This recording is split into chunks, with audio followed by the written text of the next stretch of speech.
my screen. This is the length.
Good morning, everyone. Good morning, sir. Good morning. Good morning, sir. Good morning. So, any questions before we begin?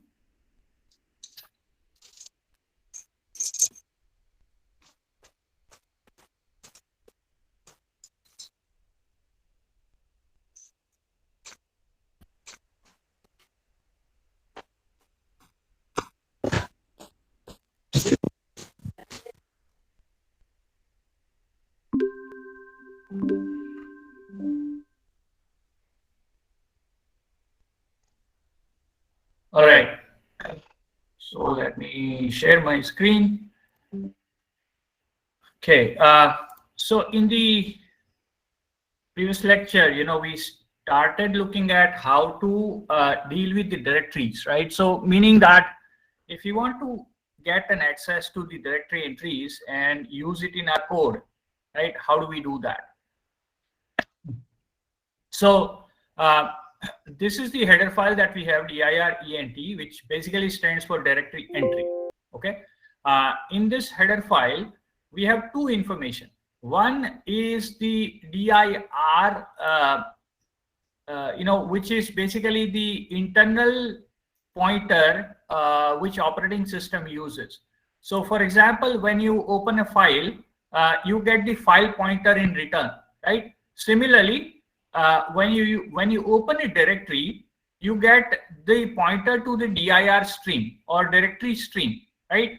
So when you look at this open dir function, right? So we have this open dir function which is similar to your file open, but this one is allowing you to open the directories, right? So you can actually traverse through the directory entries and do whatever you want to do with that, right? So you can provide the path to the directory which you want to open, and it returns you this. You can see that dir star, right? So dir star or dir is basically a directory stream which operating system will return the pointer to, right? So we get a pointer to the dir star, and then once you have that pointer, once you have the directory opened, and you are trying to read each entry from the directory, the way you would do that is that there will be another structure called dirent. So dirent is the name of the structure also, which is also declared or defined in this header file. And this structure basically has only two entries or two members, right? So the first member is the inode number, and the second member is your name, right? So the name could be the file name, it could be a directory name, which is your child directory maybe, or maybe a link name, whatever. So whatever you do when you do ls, right? So let me just go there, and so when you do ls minus I, right? Whatever this information that you are getting, right? At least let me go to the main directory and do it. So you get the name, right? So this is your D name, and then this is your inode.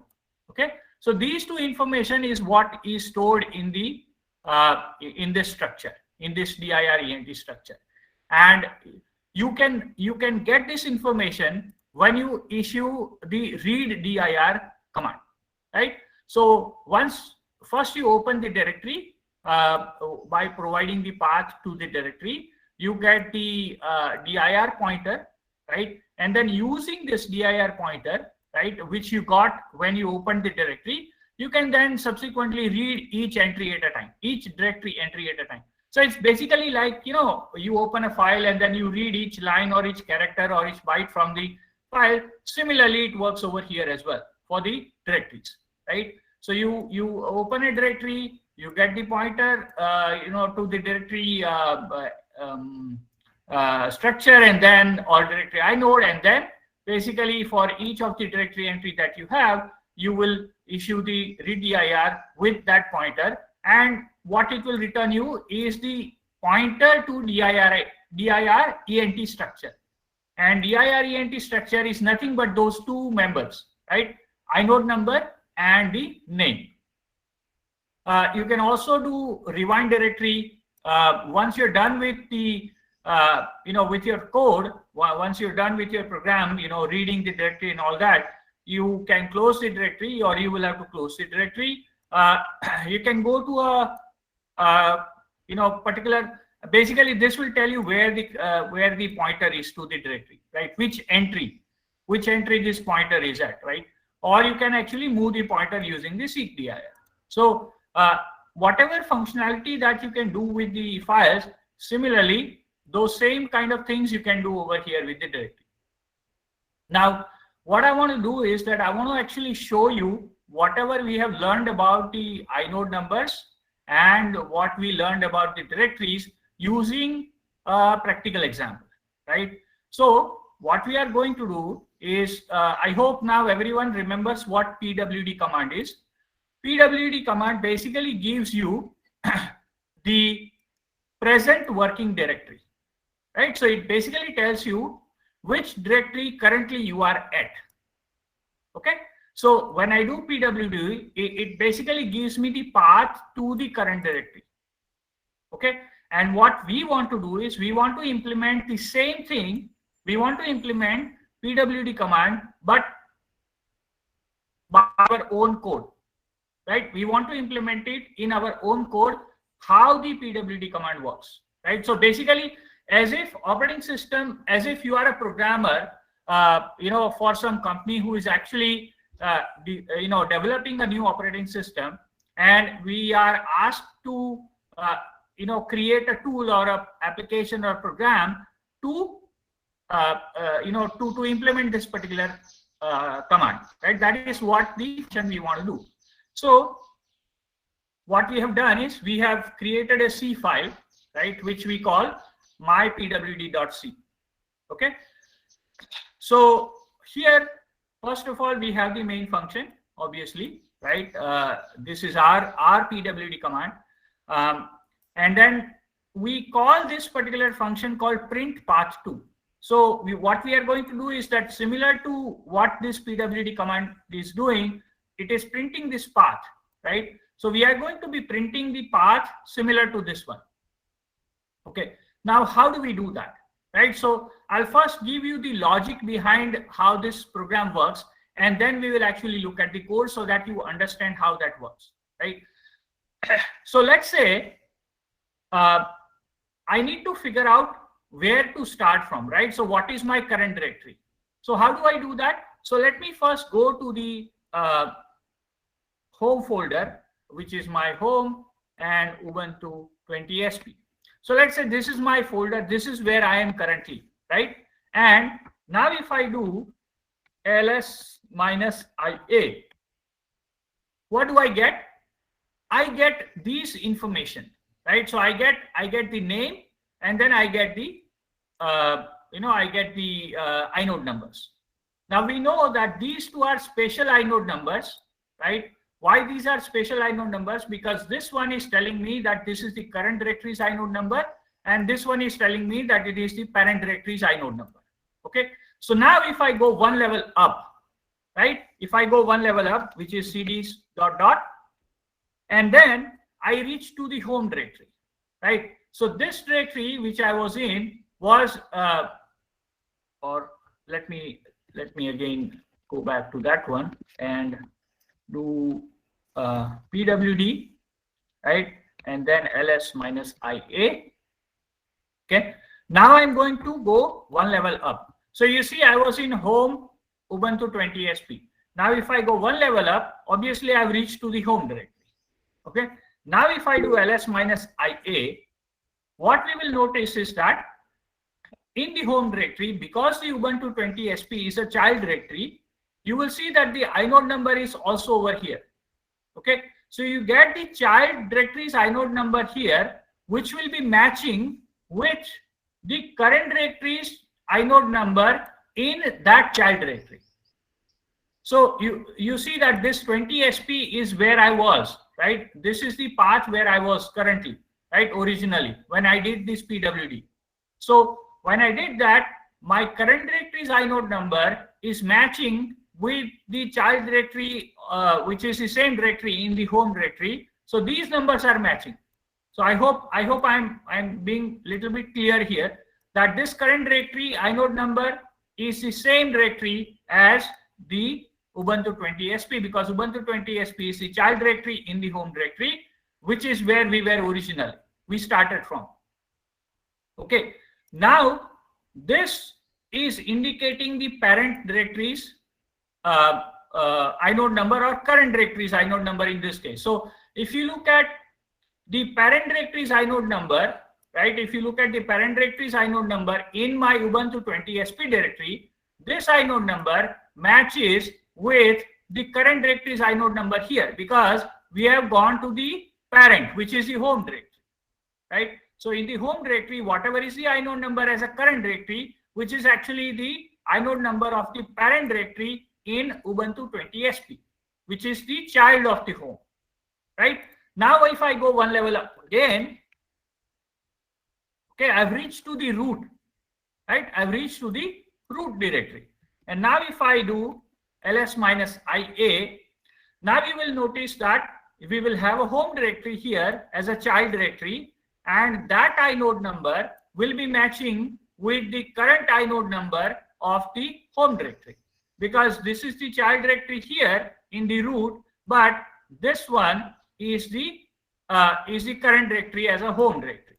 Okay, and then when you look at the current directory inode number and the parent directory inode number in the root directory, we have mentioned already earlier that this is the only scenario, this is the only place where you will find that the two inode numbers will match for the current and the parent directory, because the root directory does not have any parent.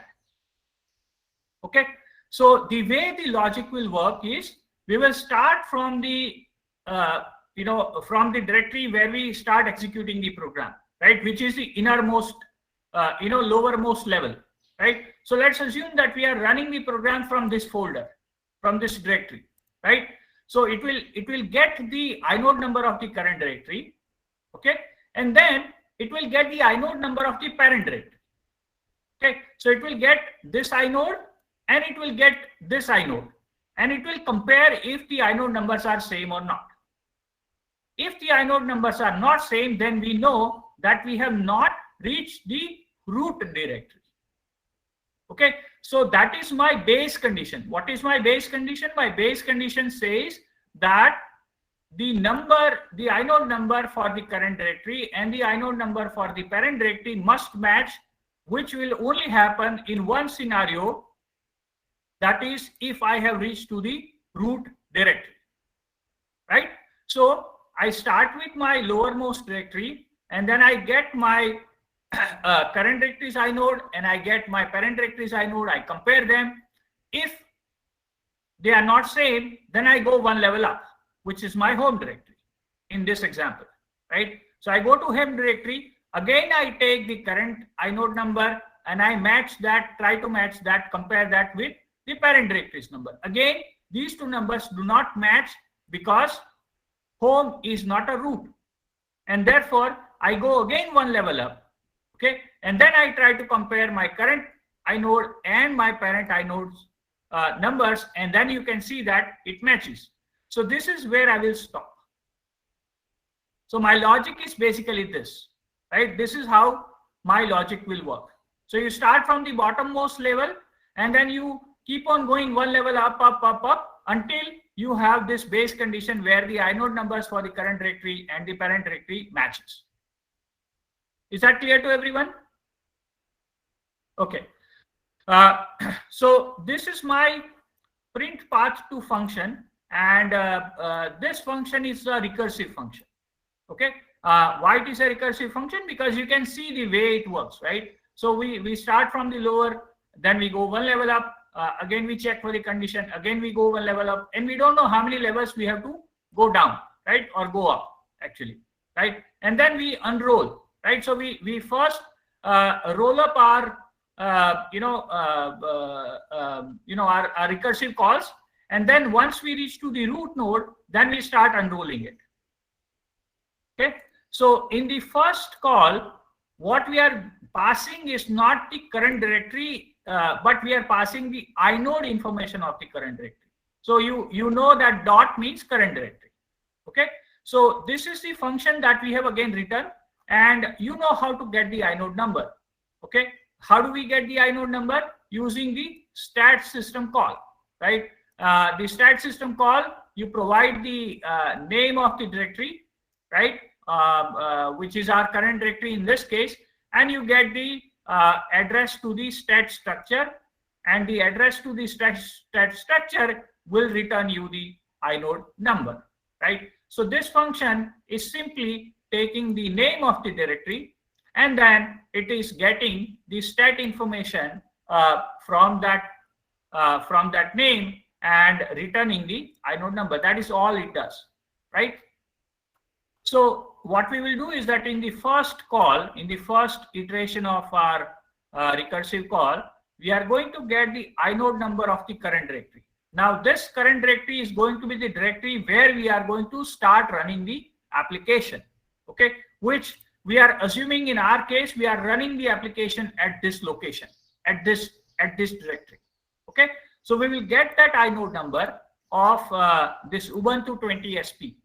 Okay, so we will get the inode number of this Ubuntu 20 SP by accessing this current directory thing, right? So this is what we are going to get.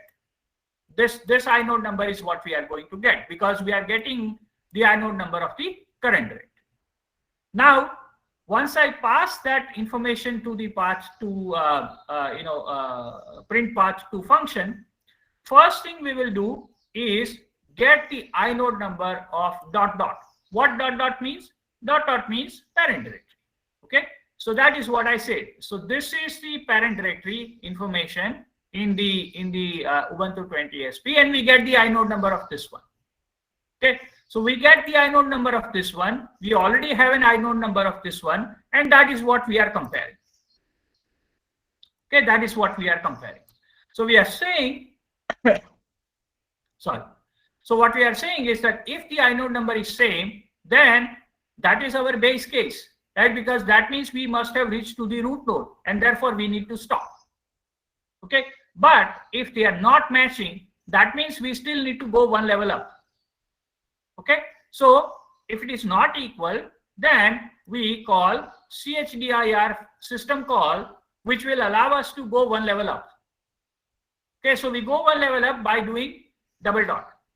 Now you would notice that so far I have not actually known the name of the directories at all, right? All I have used is dot and double dot.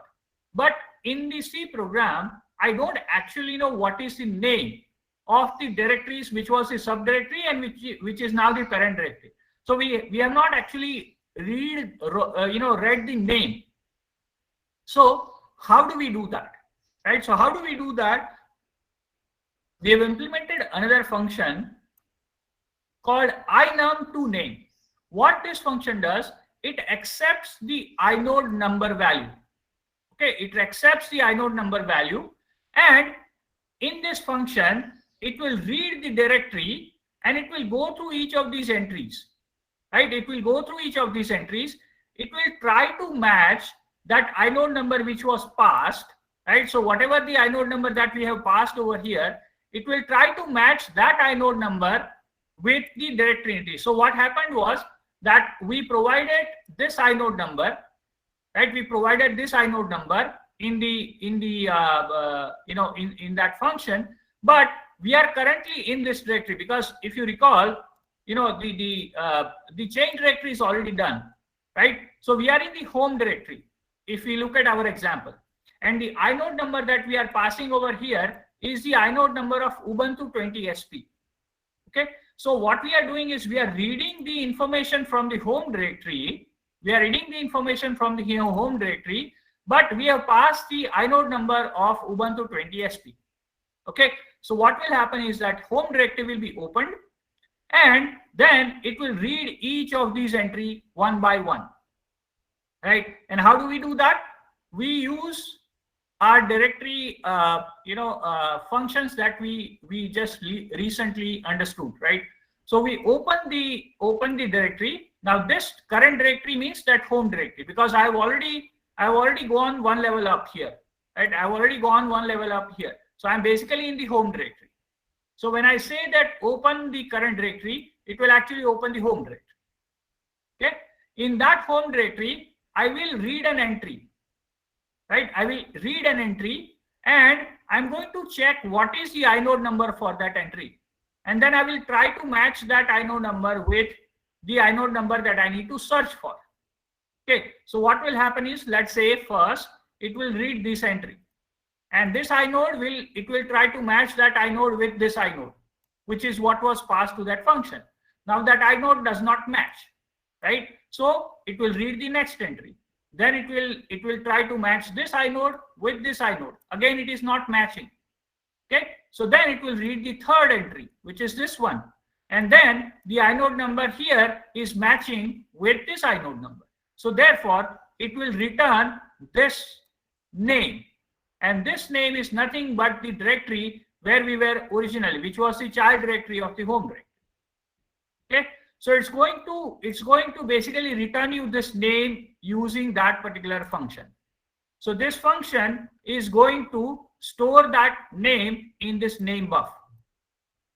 Okay, and name buff is a character pointer, so that means that it is referenced. This parameter is passed by reference.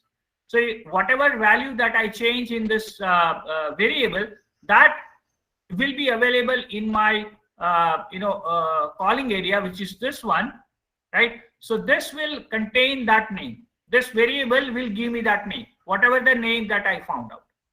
Okay, so in short, what we did is that even though we did not know what is the name of the directory for this inode, once we went one level up, we searched through that parent directory and found out the name of that child directory where we started off. Okay, this is what we have done in this particular function. Okay, now what we do is that we again get the inode number for the current directory. Now here the current directory is what? My home directory. Why? Because I already went to the home directory. Okay, so I get the inode number of the home directory, which basically then it is going to get this number, right? This is the number it is going to get now, because I am in the home directory and I'm reading the inode number of the current directory, which is this one. Okay, then it's going to again recursively call that same function. Okay, so you can see that this is a recursive call, right? So this is the recursive call that it will make to the same function using the inode number of the home directory now. Okay, inode number of the home directory. So when I call this function again, this inode number is now for the home directory. Now it is going to be the home directory's inode number, which will then be compared with the parent of that home directory. What is the parent of the home directory? The parent of the home directory is root. So I will get this number, right? So I'll get 2. So I compare 2 with this inode number in this condition, right? So in this condition, I compare, this will be the 2 value which will be returned, and this number is that 2225, whatever that number is, right? So it's basically going to compare that with these two numbers, right? Now again, the numbers are not equal. So therefore, I will go one level up, which now is a root directory. Okay, so now I've reached to the root directory. Now in the root directory, it is going to look for the name. It is going to look for the name. What name it is going to look for? So it's going to search for this inode, and it's going to first take this entry. Again, the number is not matching. Is going to go to this entry. Again, number is not matching. Going to go to this entry. Again, the number is not matching. It will go, it will, basically check all these entries, and then at this particular entry, you will find that the current directory's inode number and the home directory's inode number, which was the child directory, which is the child directory in the root, these numbers will match, right? So the number here and the number here will match. So it will know that now the home is the directory name for that particular inode. Okay, so you see that first time we found out about this directory name. In the second iteration of the of the recursion, we found out home is the directory name. Okay, now once it finds out that home is the directory name, it's going to again get the inode for the current directory. Now here the current directory is my root directory, because I already went one level up, okay, from the home directory. So therefore, this inode is my root directory's inode number, which again I'm going to pass to my print path2 function. So when I pass that over here, this inode will be number 2, and I'm going to again get inode for the parent directory. Now in this particular case, the numbers will match, right? Because what it will do, it is basically already have passed 2 from here, right? And it is going to match that 2 from here. So this 2 will be matched with these 2, okay, and they are same. So because they are same, which means that we have reached to the root node or root directory. So we don't need to do anything further. That is our base case. That is our base case. So once we do the base case, the recursion will stop, and it will start unrolling the recursion, and it will start printing the names in the reverse order. Okay. So the root was the first or innermost recursion. Then we had the home, and then we had the Ubuntu 20 SP. So those 3 will be printed in that particular order. Now you can see that we are not actually printing the root here, because the name was not found. Okay, the name for the root was not found, so it will not print root, but it will print home, and it will print Ubuntu 20 SP. But if you want to print that / first, you can always do that by checking here that what is the what is the name, and then based on, or what is the inode number, and based on that value, that you can probably print that first /, which is your root directory. So without further ado, let me actually run that program. By the way, the program is already compiled, so I'm just going to run it over here.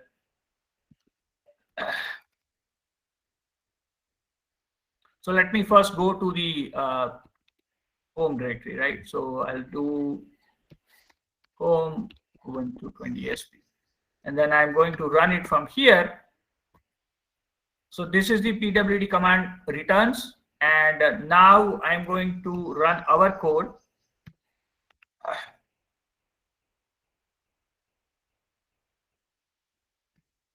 My pwd.out. Okay. So in the my pwd.out, you can see that it is basically printing this path.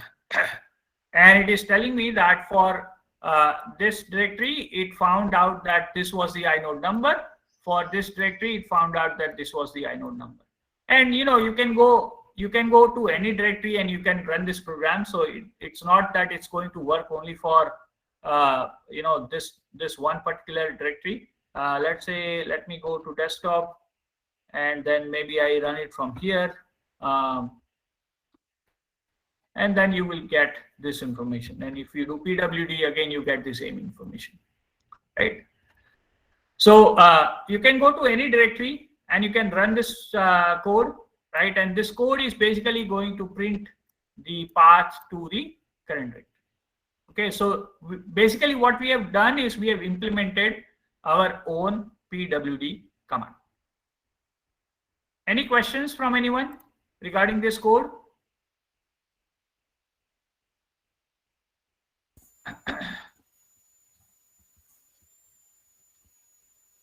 Or any other question? Hello, sir. Yes. Sir, we were changing the directory recursively in our code, right? I'm sorry, I didn't get you. We were changing the directories in our code, right? Yeah. So this chdir, right? Chdir is the command which will allow you to go to the parent directory or whichever directory you want. So you can yes, put sir, an absolute path or a relative path here. So at the end of the program, we should have reached the root directory, right?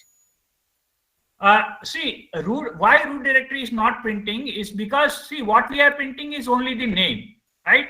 And this variable, we have captured it twice. One, this variable is captured whenever this function is being called, right? And we have called this function twice only. One for Ubuntu 20 SP and another one for home. Sir, my question is that we should have reached the root directory, but that change is not reflected in our shell. We should have reached the root directory, but that change is not reflected in the shell. In the shell also, we should be in the root directory, right, sir?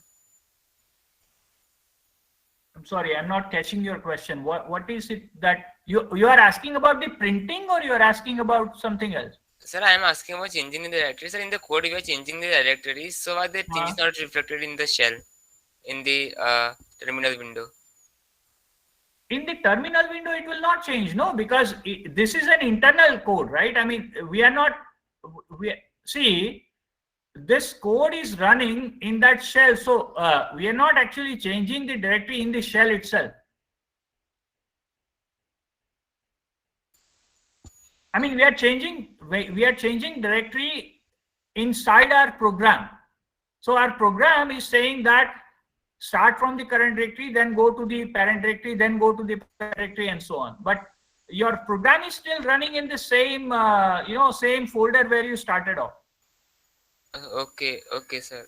It will just change internally, not in the shell. Right, no, right, correct. So see, your terminal window is a separate program and not the mypwd program. Remember, I told you that shell is another program. It's a bash program, right? Yes. Right. So it is a different program. So the directories there will not be affected by our own application code. Okay, understood, sir. Okay. All right. So this is how this is how you can implement your own. So I just wanted to give an example that how would you implement your own shell commands, right? And this is one of the shell command that I showed you as an example by using the some of these library functions that are provided to us, right? That we can implement our own pwd command. Okay, now I am coming to the basic file IO stuff, and I will try to cover as much as possible. But I think that some of this content you would have already studied in in your C programming course. So I'll probably go a little bit quicker. If you don't understand something, or if you have some doubt, you can sort of stop me in between, and maybe we can talk about that particular topic a little bit more. But in general, I think this some of the content over here is something that you would have already studied. Okay, so I'll go a little bit quicker here. So we have two types of IO that is implemented in C. Okay, I think most of you must have studied buffered IO, I believe, and we have also another type of IO called unbuffered IO. Okay, so what is the major difference between the two? Right, so the major difference between the two is that, as the name says, buffered means that there is an internal buffer, okay, that the library has. So for example, let's say you are saying that I want to read a data of, let's say, 100 bytes. Okay, now the internal buffer in the operating system may be about let's say 1000 bytes. Okay, so what will happen is that the data will be read and it will be placed in the buffer. Okay, and until that buffer gets full, that data will not be sent to the file or will not be sent to the application. So if you are reading the data will come to the buffer, but it will not come to the application. If you are writing the data, again the data will go to the buffer, but it will not be immediately be returned to the disk. Okay, so what we are trying to do is we are trying to capture large enough data in the buffer so that we don't have to do multiple disk operation for every single read and write that we do. That is what the meaning of buffered IO. Another advantage that buffered IO does is that this particular buffered IO was implemented by the programmers who actually wrote C language. So what they did is that they also allow reading and writing of bytes, but they also implemented certain functions which allows you to write a data in a C data types, right? So for example, integer, float, double, precision, and all those data types that you have, you can directly read and write based on the data types into the file or read from the file. Okay, that is the basic buffered IO advantage. Okay, unbuffered IO was the initial implementation for the IO activities or IO system calls. This was implemented directly in the kernel. Okay, so the kernel implementation of system call is unbuffered IO.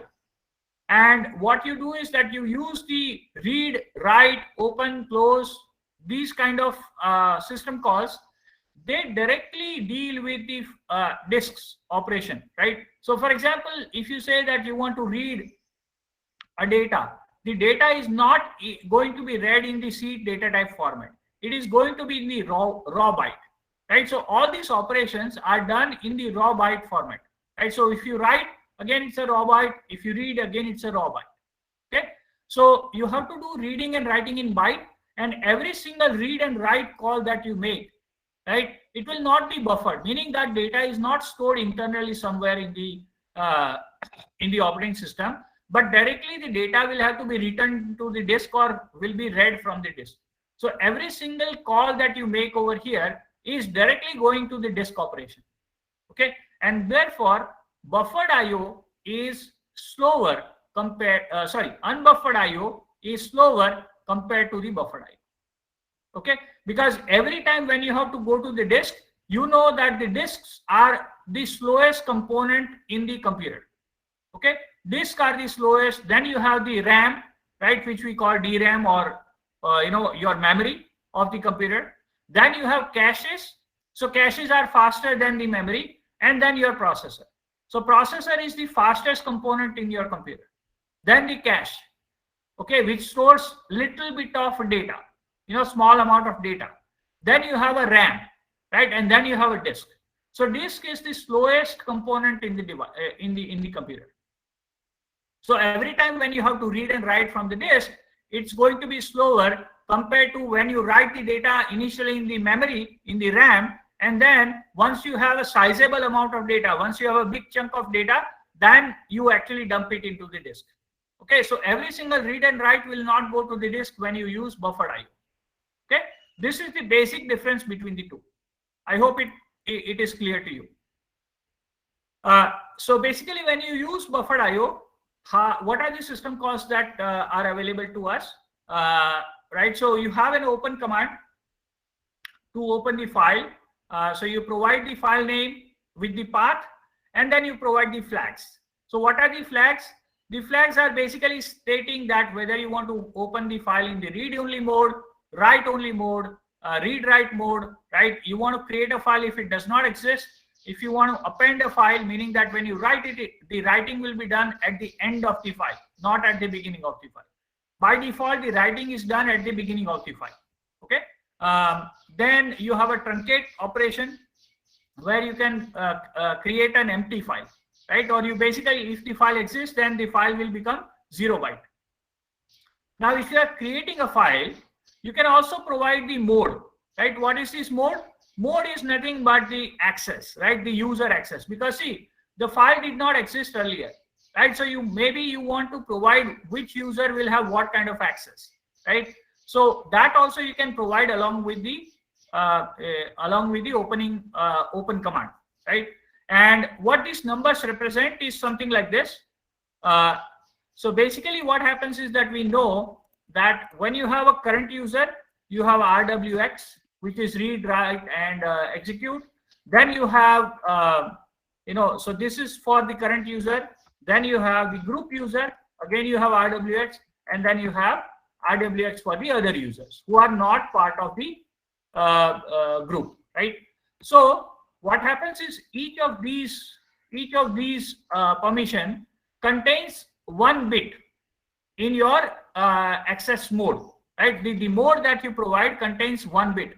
So for example, if I want to say that the current user has a read and execute permission, I would say 101. If I want to say that group user only has a read permission, then I will say 100. Okay. And if I want to say that there is no permission given to other users who are not in the group, then I will say 000. Okay.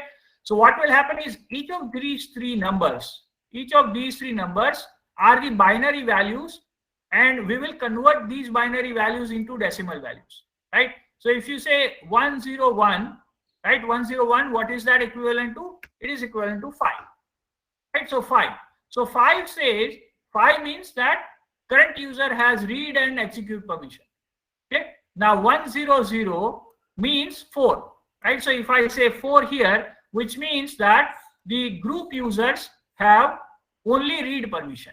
And then if I say 0 here, that tells me that the other users don't have any permission, meaning I have switched off all these 3 bits, right? So if I provide the mode value of 540, that will tell the operating system that the current user must have read and execute permission, the group users must have only read permissions, and the other users don't have any permission.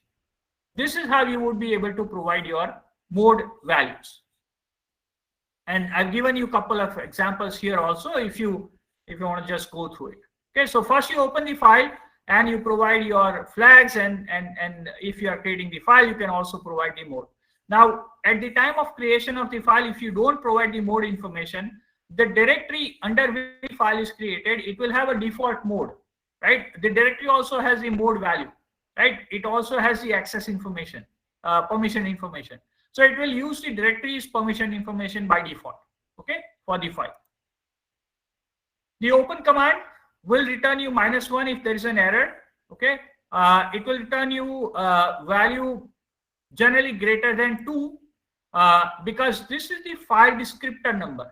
Okay, and we have already understood that file descriptor 0 is for the standard input, file descriptor 1 is for the standard output, and file descriptor 2 is for standard error.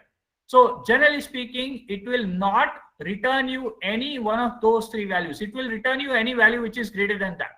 The next available file descriptor value, right? Whatever the next available file descriptor value is, that is what the operating system will allow you to return, right? So it will basically be greater than equal to 2, generally speaking.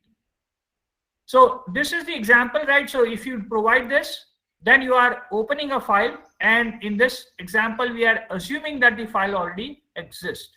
But if you are creating a file, then we are assuming that you are providing this kind of a flag. And you can also use the bitwise OR operator here to combine multiple flags.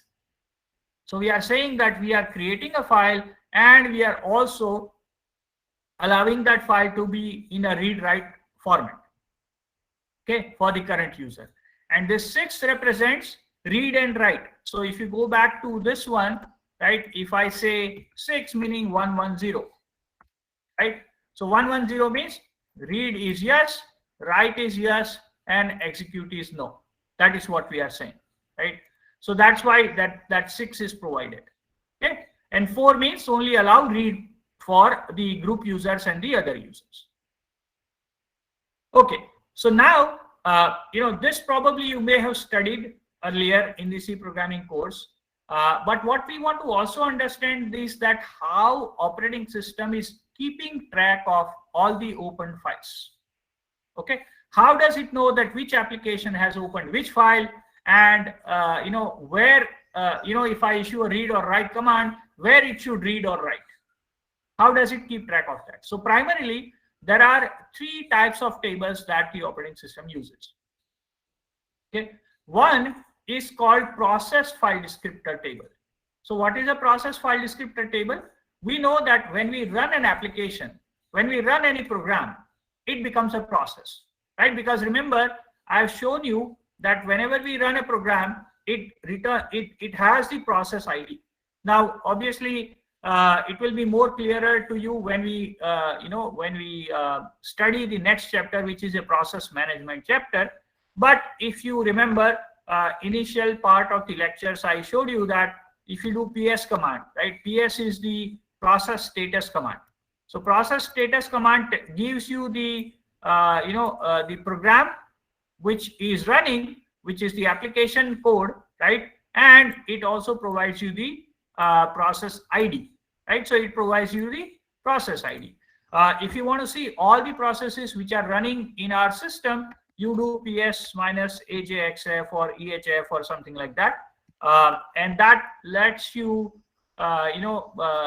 see all the applications that are currently running in the system, right? This is basically, or you can use a top command. So if you use a top command, also it will tell you which applications are running, and what is the process ID, who is the user who is running it, and so on, right? What is the CPU utilization for that process, what is the memory utilization for that process, and so on, right? So this is the this is what we are talking about when we say process. Okay, so what happens is that for each of the application that you are running, a process is created, and there is a separate table, right, which is internal to the process, which is kept, where it keeps track of how many files are opened for that particular application or that particular process. Okay, so any number of files that are opened in a process, it keeps track of all of that. And that's why I shown here 2 different tables, because each process will have its own local copy of the file descriptor table. Okay, so if you have let's say a PS command that you're running, it will have its own copy. If you are running ls command, it will have its own copy, and so on. If you run multiple ls command, right, if you run ls on 2 separate terminal window, each one of them will also be a different process, right? Each of them will be a different process, and it will have its own process file descriptor table. Okay, so this is the file descriptor table for a process. Then there is a common file descriptor table, or it is also known as system-wide open file table. This is a single table which is kept by the operating system. It's a global file descriptor table, open file table.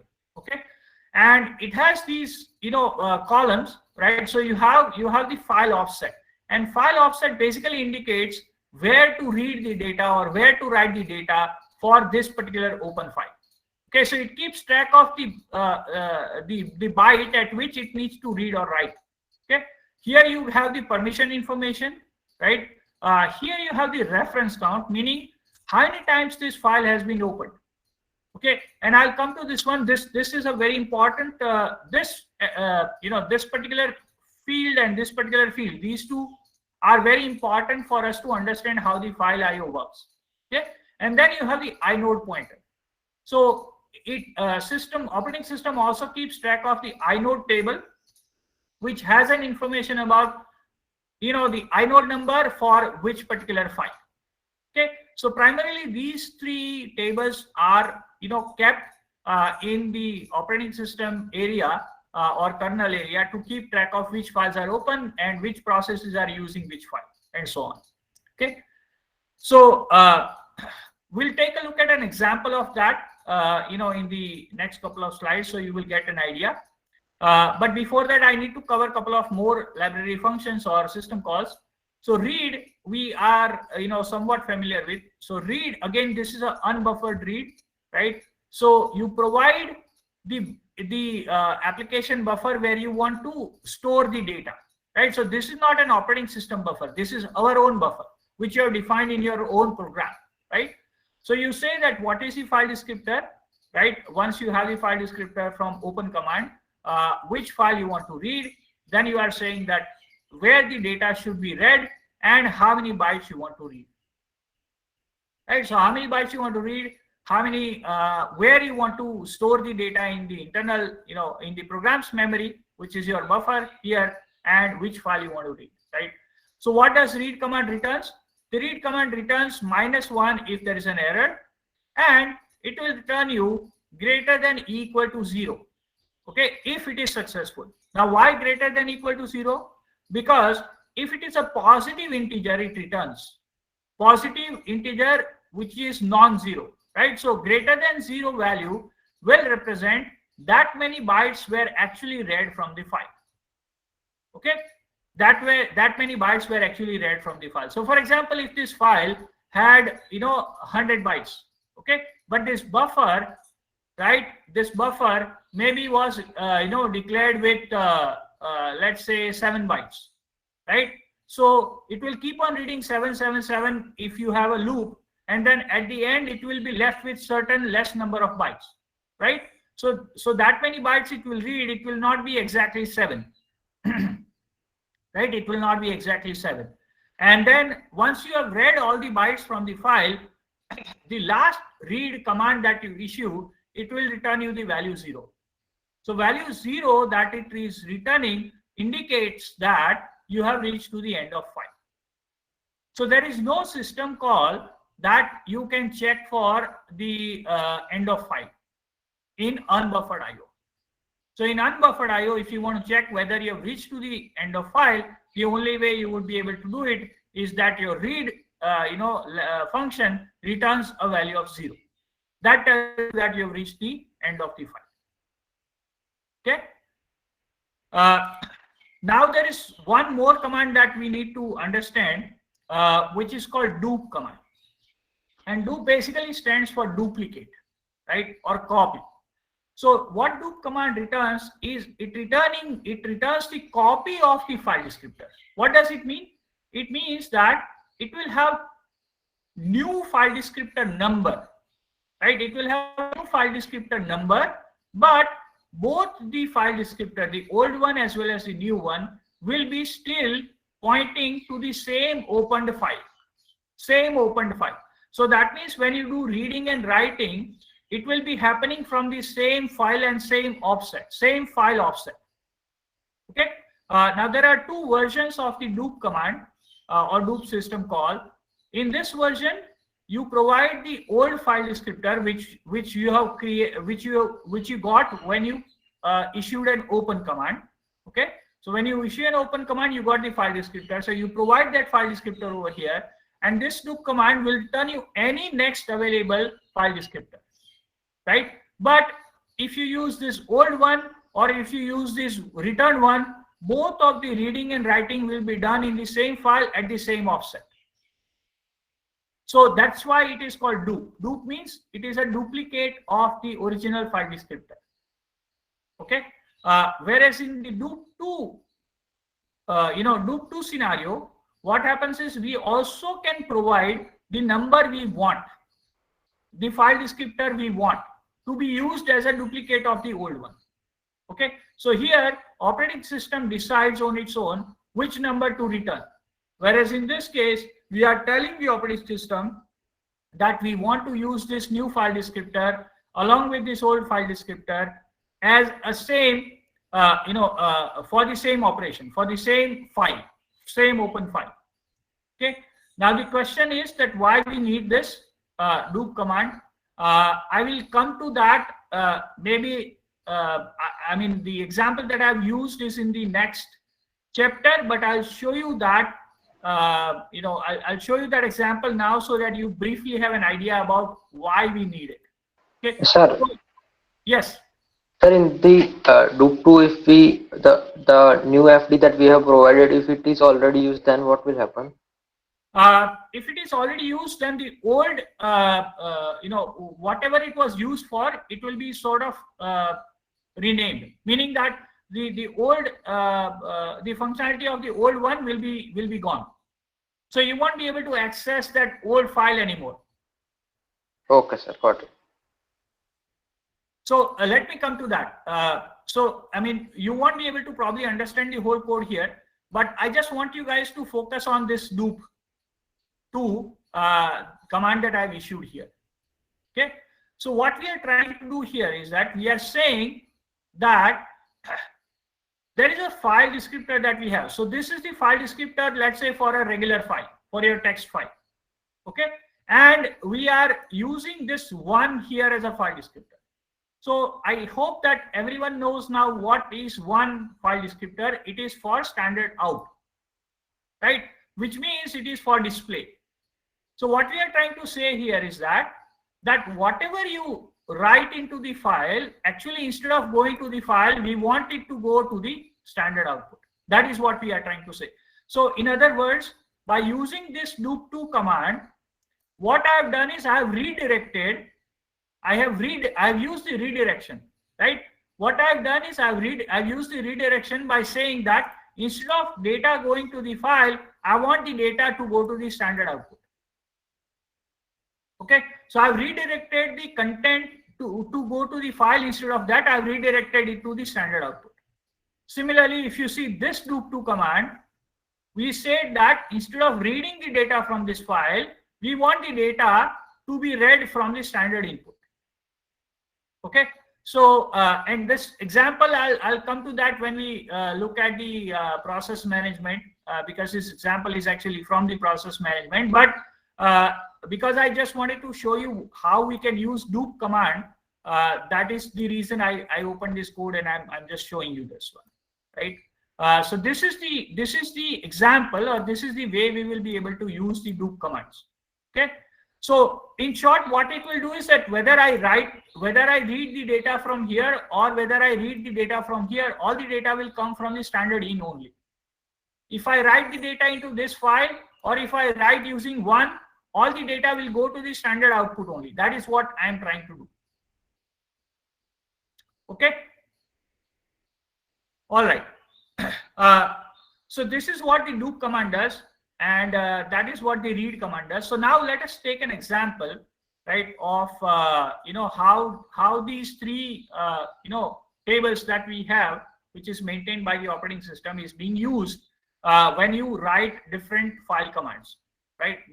When you issue file system calls. So let's say that you open a file which is file a.txt.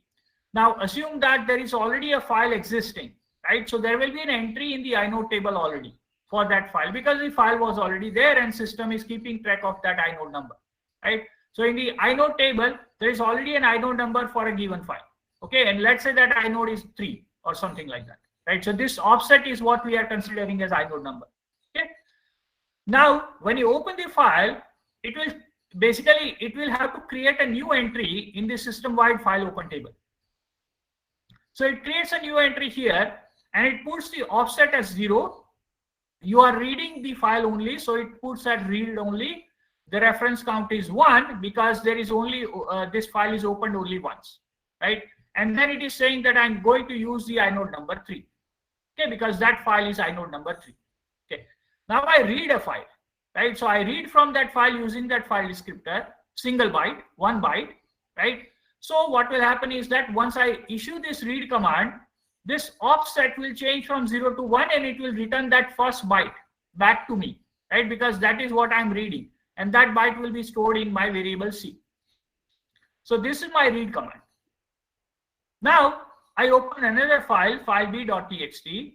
Again, there will be a new entry that will be created here in the system-wide file open table, right? By the way, so when you actually do this, there is also a process table entry that is created, right? So let's say that this is the index at which we have put the entry in the system-wide file open table. So this entry is pointed from the process file table. So this process knows that this is the entry for the file which I have opened, right? Now if I open this second file, again the new entry is created here, right, with the offset of 0, read only flag, the reference count of 1 initially, right, reference count of 1, and assuming that that file was also there, then we have the inode number, let's say 7, and that is being referenced over here, and then that file entry is created here. Okay, that file entry is created here, and which is what is pointing over here. So we have now two files open. Both the entries are there in the system wide file open table, and both the entries are there in the process file table.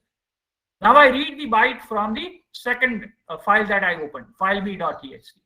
So now my offset will change from 0 to 1, and it will return that first byte which I read from the file. Okay, now I use open command again to open file a.txt. So even though I'm opening the same file, right? So file a.txt, file a.txt, I'm opening the same file. However, I'm using an open command. I'm not using a dupe command. I'm using an open command. So when I use an open command, it will actually create a new entry in the system-wide file open table. And it will start with the offset 0.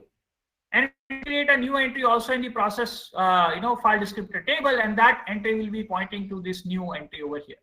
So which means that if I read a data using FDA1, it will use the offset which is over here. Okay, so when I read again using FDA1, it will read the second byte from the file. But if I read the data using FDA2, it will still read the first byte from the file. And reading or writing, either one, right? So let's say if I write using FDA1, it will write at the second byte. And if I write using FDA2, it will write at the first byte itself. Okay, so this is how the open command works. Now let us take a dupe command. Okay, so in the dupe command, I do fdb, right? So this is my original file descriptor. You can see I have created over here. So this is my original file descriptor, and I'm getting the duplicate file descriptor over here, fdb dupe. Now what I'm doing is I'm reading a file from the fdb dupe using fdb dupe. Okay, so when I created fdb dupe, when I execute this dupe command, what it did is file offset was 1, flag was read only, and reference count was incremented to 2. Okay, so the reference count is only incremented when I use a dupe or a dupe2 command. When I use an open command, it will create a new entry in my system-wide file open table every time. This is what the purpose of dupe2 is. Okay, this is what the purpose of dupe2 is. So here we said that the same process is using multiple references to the same file. Okay, so even though you can see that there is a new entry that is created here in the process file descriptor table, both the entries are pointing to the same offset in the system-wide file open table, and therefore the reference count is 2. Therefore the reference count is 2. Okay, if in this case, because we have used the open command, there are two separate entries, and therefore both has a reference count 1. So therefore, what will happen is if I read using either this file descriptor or this file descriptor, the reading will happen at offset 1. So this particular read is actually done at offset 1 and the offset is now incremented to 2. Okay, if I have one more read using, let's say, FDB, then the offset will be incremented to 3 and that third byte of the file will be returned back to me. So what I'm trying to say is that only when you use do, your reference count will go higher and the same open file will be used by multiple file descriptors in that process.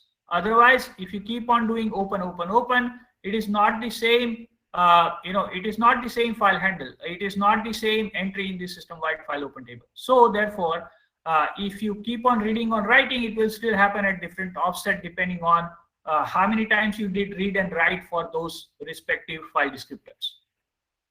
Okay, this is how your files are being handled internally to the operating system. Any questions? It's very important to understand this aspect. Any questions? Sir, incrementing file offset, how it will help, like incrementing the file offset? Okay. Incrementing file offset will help in this way. Let's say you have A, B, C, D, E, F, G, H, I, J. Which data is there in the file?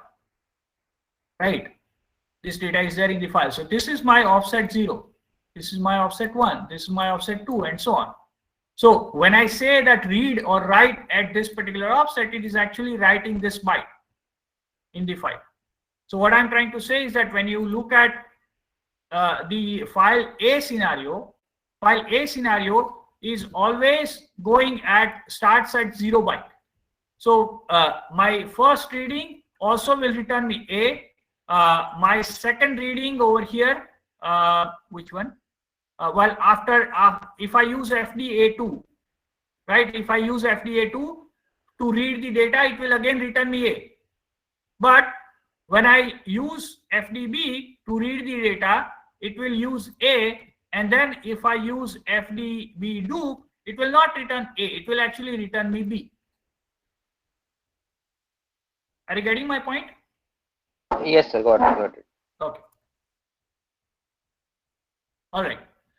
So that is how the file thing works. So again, similar to read, we have write also, and as I said, the offset, this offset is the same offset that will be used for reading and writing. So whether you use this read commands or whether you use the write commands, it will be done exactly at that offset, which is what is mentioned over here. Okay. So again, in the write, you have the same 3 parameters.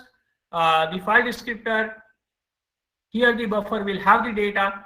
So you can basically pass the data to the file using this buffer, and then you can say how many bytes you want to write. Again, you get -1 if there is an error. Greater than equal to 0 will tell you how many actual bytes were written to the file. Okay. Generally speaking, we are not expecting 0 unless your disk is full. If your disk is full, then you may get a return value of 0. At the end of the program, you need to close the file, obviously. So by default, operating system, as we know, keeps track of how many files are open in a process by using this process file descriptor table. So if you don't close the file when you exit from the application, operating system will close all these files by default, but it is our moral duty to close the files when you exit the application. Okay. Now, let's say we run a close command, right? How does it affect the file descriptor with open versus do, right? So let's say that we are closing FDA1, right? Is the file descriptor, we are closing FDA1. So when we close FDA1, basically this will be gone, right? This entry will be gone. And when this entry will be gone, this other entry will still continue to work as is, right? And there is no issue here, right? There is no issue here. So this FD A2 you can still continue to use, and you will be able to continue to read and write from whatever offset that is mentioned here. But when you do close FDB, right, which is my original descriptor on which I have done the dupe. So when you close FDB, basically what will happen is your reference count will go down by 1. However, your offset will still remain as what it was. So for example, if the before closing of this one, if the offset was at 2, then the offset will still remain at 2. And if you use FDB dupe to read or write the data into this file, it will still happen at offset 2. The only difference that only thing that will happen when you do close is that the reference count will go down, because now it will know that instead of having two file descriptors pointing to the same entry, only one file descriptor is pointing to that entry. So that will be the difference. Okay. Special files, I think I've already talked about, so I'll not go into detail here. We are just talking about standard in, standard out, and standard error file. We have the lseek command for the unbuffered IO, in which you can actually change the cursor location of the file. You can use either the absolute offset using this seek set. You can use the relative offset using this seek cursor, or you can go at the end of the file, okay, using this one. Now these programs I have, I'll let you explore this program. These programs are very simple actually. It's, they are like just running these commands, which I'm just showing you: read, write, and seek commands. So I would just advise you to run these programs and see what it does and try and understand the code. If you definitely don't, if you have a doubt or don't understand something, definitely we can talk about it in the next lecture, right? So this is about the unbuffered IO. Okay, this is all about unbuffered IO. Now we have buffered IO, and in buffered IO, as I mentioned, there is a buffer in between the the actual disk operation and the application. So there is an operating system level buffer that is kept, and the data is temporarily stored there before reading and writing. So how do we? What is the major difference between the buffered and unbuffered IO? Well, in the buffered IO, we issue the fopen command, fread, fwrite, fclose, and so on. Whereas in the unbuffered IO, we use open, read, write, close, and so on. Right. So that is the major difference. System calls are different, is what I'm trying to say. In the unbuffered IO, we will get the file descriptor as a return value when you issue the open command. Right. However, when you issue the fopen command, you will get the file pointer. Okay, so this is again an internal structure which operating system or the library is maintaining, and it is going to be returning you the file pointer. Okay, we will be able to still use standard in, standard out, standard error. These are the constants which are defined in the stdio.h, so we can continue to still use that. Now in the buffered IO, there are basically in buffering, right? In buffering there are three types of buffering. So unbuffered we have already seen, right? It's a one without the buffer. Then in the buffering mode there are two types of buffer that can be used. So there's one type called line buffer. What the line buffer means, that in a buffer one line at a time will be kept. Okay, so for example, the buffer that you have maybe for the keyboard, right? You can maybe define it as a line buffer, because when you press enter key, the data should be available to the application. Okay, but let's say if you look at your terminal window, right? Your screen, maybe you want to define it as a full buffer, because until the buffer is full, you don't want the data to be displayed or something like that, right?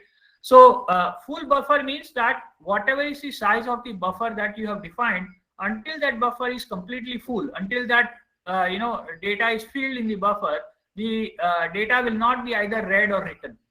Okay. However, in the line buffer, the data will be read or written based on the new line character. That is the basic difference between the two buffering modes. Okay. You can use the flush command, flush command, to actually clear the buffer even if the buffer is not full, and that can be done in case of full buffer or line buffer, either one. So as I said that there is an internal buffering. Now you can actually use your own buffer variable, and you can tell operating system that for a particular file you want to use this buffer as your own buffer. Okay, so that is something that you can do also.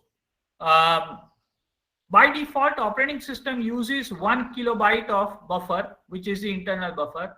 But you can, if you want, you can also change the size of that by providing that over here. So you can see that you can say that this is my buffer, and then you can say what is the size you want to use, right? So whatever is the size you specify, your buffer will be that much size. As I mentioned, you can use flush command. What flush command is done, it does is that even if the buffer is not full, the content will be flushed out of the buffer. So if the buffer is for writing into some device, then the data will be written. If the buffer is for reading the data, then the data will be read. So depending on what the operation for that buffer is, it is going to do the flushing for that particular file. As I said, we use fopen command, right? We have the file name, the type that we provide here. So these types are similar to the types that, the flags that we use in case of unbuffered IO. So only for reading, only for writing, appending, reading and writing together, writing with truncation, and appending at the end of the file, as well as reading, right? So these are the types of flags that you can provide here with fopen. You can also use B mode. B stands for binary. So in case if your file is a binary file, like an image file, a video file, executable file, you can also use that B option, right? So RB, WB, that will allow you to read or write the binary file. By default, it will read or write the text files. Comparison of the flags between open and fopen. Certain restrictions which I mentioned here. These three commands allow you to again move the pointer or set the position of the pointer. Right? fseek is similar to lseek, where you can provide the absolute, absolute offset. You can provide the relative offset or the end of file offset. Rewind means take your file pointer back to the 0th byte, meaning the first byte. ftel will return where the pointer is currently, right? Where the pointer is currently. So these commands, again, these system calls you can use to read the read the cursor pointer. There are also a couple of other ones that you can also use. Fget pose and fset pose, again, to position the pointer in a particular area. And then you have the fclose, which is to close the file at the end of the application. So I think we still have a few more slides, but I guess we are running out of time.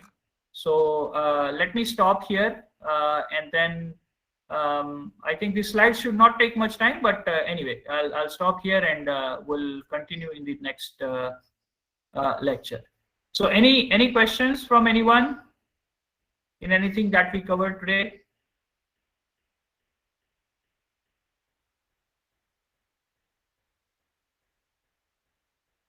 No questions? Okay. All right. Thank you, everyone.